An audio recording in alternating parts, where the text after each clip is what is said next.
सद्गुरुवे नमः। अज्ञानमोहान्धतमोपहाभ्यां विवेकवैराग्यनिधिप्रदाभ्यां विश्वेशतत्त्वं प्रतिबोधिकाभ्यां नमो नमः श्रीगुरुपादुकाभ्याम्। ओम शांति शांति शांति। प्रणाम भगवान। आज दृग्दृश्य विवेक में परम पूज्य ब्रह्मनिष्ठ महात्मा स्वामी श्री अखंडानंद जी महाराज अपने स्वरूप के विषय में, अपने आत्मा के विषय में, यह जो चिति है, यह जो संवित है, इसके लिए कहते हैं कि इसका न तो उदय होता है और न तो अस्त होता है।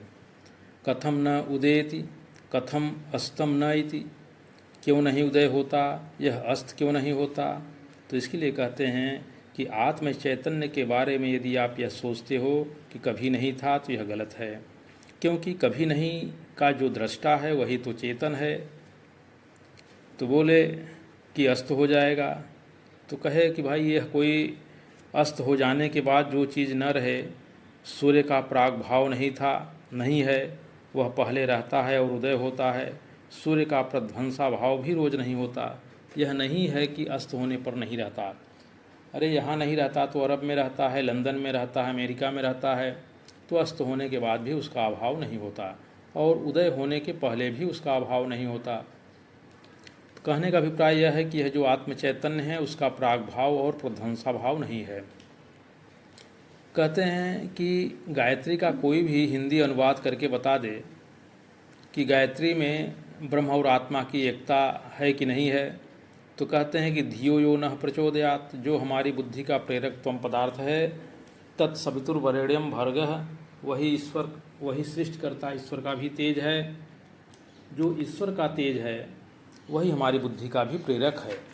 समानाधिकरण भाव से दोनों की एकता हो गई, अर्थात जो महावाक्य का अर्थ है वही गायत्री का भी अर्थ है।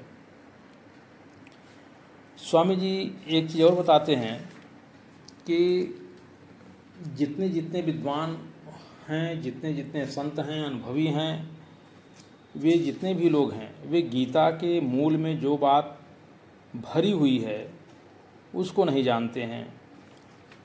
क्यों? क्योंकि जितने भी संत और विद्वान हैं वे जो गीता का अनुवाद करते हैं तो उसमें से नई नई बात निकलती है। क्योंकि स्वामी जी का कहना है कि अनुवाद के बारे में हमारी पूरी जानकारी है।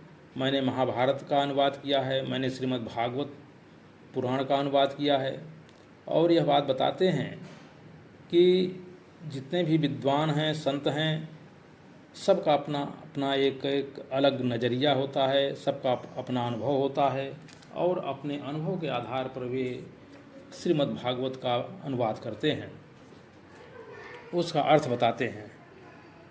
इसके लिए कहते हैं कि अभावे साली चूर्णम व शर्करा व गुड़स्त था। सत्यनारायण की कथा में अगर घर में चीनी न हो तो गुड़ से काम लेना, और गेहूं न हो तो चावल के आटे से ही काम ले लेना चाहिए। तो जो इसके मूल में है, जो इसका मूल है, अब स्वामी जी कहते हैं कि दर्शन शास्त्र की बात आपको हम समझाते हैं कि आत्मा जिसको बोलते हैं उसका अभाव नहीं है। हम देख रहे हैं कि ध्यान कर रहे हैं, तो भाई किसका ध्यान कर रहे हो? तो कहे कि अपने अभाव का। हम शून्य का ध्यान कर रहे हैं, तो स्वामी जी कहे कि भले मानुष यह ध्यान करने वाला कोई है कि नहीं है? तो कहे कि भाई ध्यान करने वाला तो है। तो फिर शून्य कहाँ हुआ? जो ध्यान करने वाला है वही तो आत्मा है, वही तो सत है, और वही तो है जो ध्यान कर रहा है। जिसका तुम ध्यान कर रहे हो वह तो तुम्हारी एक कल्पना है, कल्पित बिंदु है। तुम्हारा अभाव कभी नहीं हो सकता। आत्म चैतन्य का उदय नहीं है और आत्म चैतन्य का अस्त नहीं है। स्वामी जी कहते हैं कि न वृद्धिम याति न क्षयम, जिसकी न तो वृद्धि होती है और न तो क्षय होता है। आत्मा न बढ़ता है न घटता है। शरीर भले बढ़ता है घटता है, आपने देखा होगा कि इतना सा शरीर था और बढ़कर कितना बड़ा हो गया, 1 फुट से 6 फुट निकल आया। पहले मोटे थे, फैले हुए थे, इतने बड़े, और अब दुबले हो गए। पहले लंबाई ऊंची थी, अब लटक गए। तो कहने का अर्थ यह है कि यह जो अपना आपा है, अपना जो स्वरूप है, जो जिसको चिति भी बोलते हैं, संवित भी बोलते हैं, यह अपना जो अपना परम तत्व है, इसके विषय में स्वामी जी कहते हैं कि न तो इसका कभी उदय हुआ है, न तो कभी इसका अस्त हुआ है। यह इसका अत्यंताभाव नहीं है, यह सदैव से है और सदैव रहेगा। इसकी न तो वृद्धि होती है, न तो इसका क्षय होता है। तो इसको मैं भगवान यही समाप्त करता हूँ। शेषकल प्रणाम भगवान।